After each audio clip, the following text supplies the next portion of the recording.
இந்த கவர்மெண்ட் ஹாஸ்பிட்டல்ல இப்போது ஒரு டாக்டர குத்தி கிழிச்சிருக்காங்க. இது ரொம்ப கவலைக்கிடமான விஷயம். ஆனாலும் அந்த இளைஞர் வந்து அவருக்கு என்ன இந்த மாரி பண்ணிட்டு மாட்டிக்கணும்னு ஒண்ணும் தலையெழுத்து கிடையாது. அவருக்கு ஒரு மனவேதனை. அவங்க அம்மாவ சரியா கவனிச்சுக்கல. அ டாக்டர் வந்து எப்ப பார்த்தாலும் கடுகடுன்னு பேசுவாரு அப்படின்னு ஒரு இது. அதுக்காக நான் அவருக்கு சப்போர்ட் பண்ணல. இந்த மாரி தான் பண்ணணும் அப்படின்ட்டு. கொரோனா டைம்ல நம்ம வந்து மருத்துவர்கள ரொம்ப தெய்வமா கையெடுத்து கும்பிட்டோம். அவங்களும் வந்து மருத்துவர்கள் மட்டும் இல்ல, நர்ஸு, அட்டெண்டர்ஸு, அங்க வேலை பார்க்குறவங்க எல்லாருமே வந்து வந்த பேஷண்ட்டுங்கள வந்து நல்லபடியா கவனிச்சுக்கிட்டாங்க. நெறைய பேரோட உயிர காப்பாத்திருக்காங்க. என்னைக்குமே நம்ம எல்லாருமே அவங்களுக்கு கடமைப்பட்டவங்க. ஆனா வந்து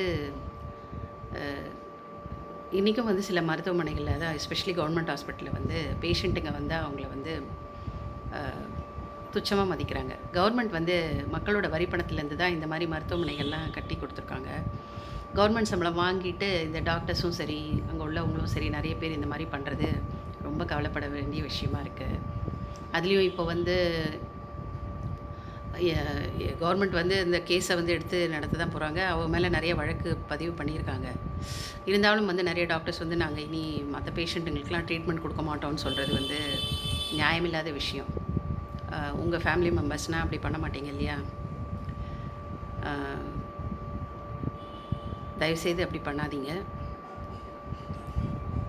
டாக்டர்ஸ்லாம் வந்து ட்ரெய்னிங் எடுத்து ஐ மீன் படிச்சு முடிச்சுட்டு பிராக்டிஸ் பண்றாங்கன்னா, அது கவர்மெண்ட் ஹாஸ்பிட்டல்ல பண்ணுவாங்க. சிலர் வந்து பிரைவேட் ஹாஸ்பிட்டல்லயும் பண்றீங்க. ஸோ அப்படிலாம் உங்களுக்கு வந்து பேஷண்ட்டுங்க வந்து வந்துட்டே இருந்தா தான் உங்களுடைய சர்வீஸையும் நீங்க குடுக்க முடியும். இல்லன்னா நீங்க வந்து சொந்தமா கிளினிக் வச்சு ஏர்ன் பண்ண முடியாது இல்லையா? ஸோ அப்படி இருக்க ஒரு பட்சத்தில தயவுசெய்து வந்து தன்மையா பேஷண்ட்டுங்ககிட்ட நடந்துக்கிறத வந்து பழக்கப்படுத்திக்கிறது நல்லதுன்னு நெனைக்கிறேன். இல்லாட்டி இந்த மாரி நெறைய இந்தியன் தாத்தாக்களை நம்மளே உருவாக்குற மாரி ஆயிடும்னு நெனைக்கிறேன்.